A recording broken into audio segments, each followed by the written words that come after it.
I remember the day my son was diagnosed with autism like if it were yesterday. When his doctor first gave me the diagnosis, and I just remember kind of feeling glued to my seat.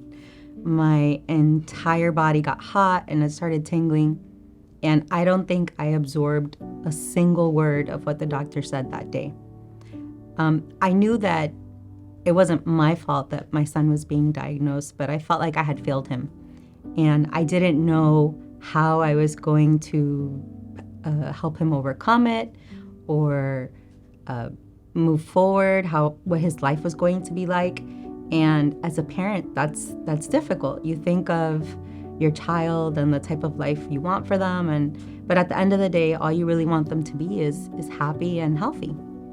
And so I realized that if I was going to give him any type of shot at having a normal life, it was going to require a lot of help.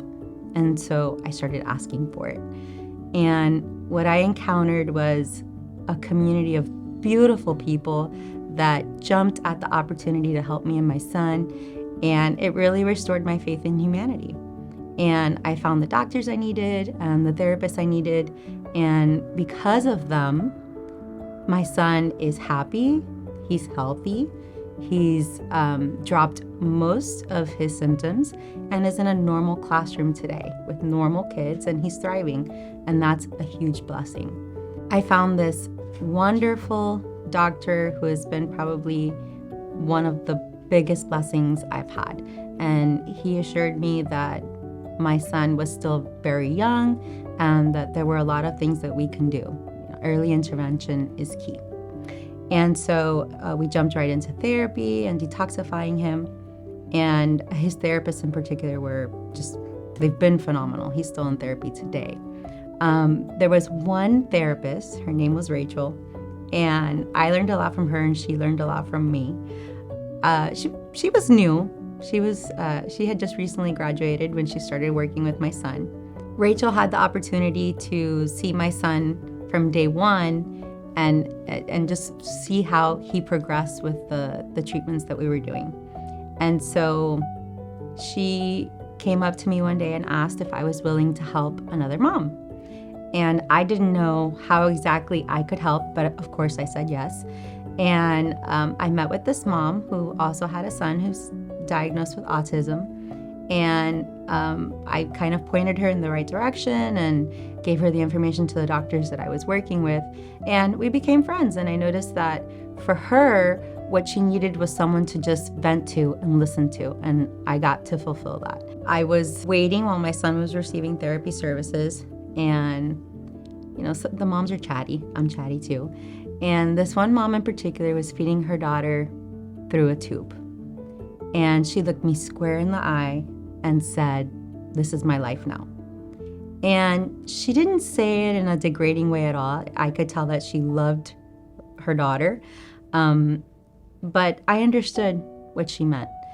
And I looked at her and I said, "It'll be okay. It'll be okay." I went home that day and I told my family about the woman that I had met in the waiting room and how she was feeding her daughter through a tube and how she felt about it and the conversation that we had had. And I mentioned to them that I wanted to help.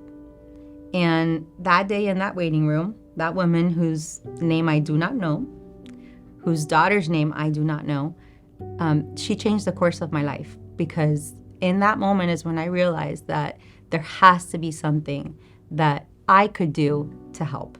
So many people at that point had helped me, and I felt that there just had to be something that I could do. And one thing led to another, and my family and I decided to open up ABC Pediatrics of Florida, which is a PPEC. It's a prescribed pediatric extended care center that provides medical care to kids with a medical diagnosis. And our goal is to provide these children with a loving, nurturing environment where they can grow and receive the services that they need and just be happy and try to just be kids, which is sometimes hard when you have a medical condition. So shortly after opening the PPAC in 2020, and the world started falling apart, I received my own medical diagnosis.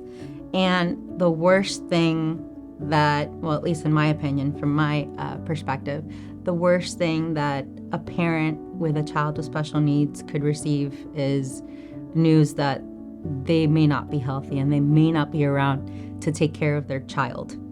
And of course, I have family and husband who could take care of my son just fine. But at the time, I had a practically nonverbal 3-year-old, and I was the only one that understood him.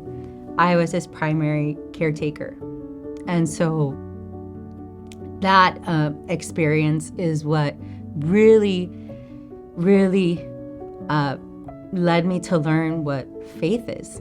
I thought I knew what God was and what faith was, and I had no idea. I mean, no idea whatsoever. And it's been such a beautiful experience because where I could look back and say that the last 6 years have been filled with a lot of misfortunes, and to a certain extent they have. In hindsight, it was just full of blessings. I'm healthy. My son is healthy. He has thankfully dropped his original diagnosis. And God has just lit this fire in me to give back and to help those that want help, those that I can help. And ABC Pediatrics is a huge part of that, but it's just the beginning. I'm so grateful and honored that God has given me this gift. I'm filled with so much gratitude. And my uncle actually put it best, that if I could bottle the gratitude and give it away, I would, because it's such a beautiful feeling. And also helping people is also such a beautiful feeling. And I'm honored with the gift. I hope that I can make God proud. And more than anything, I hope that I can help my son, that I can have him be proud of me, that I can show him how important it is to ask for help when you need it and help others if and when you're able to, and to have grace and to lead with love. And outside of that, I'm not sure there's anything else that I could teach him that would be any more important. I'm so grateful that God has ignited this passion in me, and I hope that I continue on with this mission of helping children and their families, and I hope I make him proud. I really do.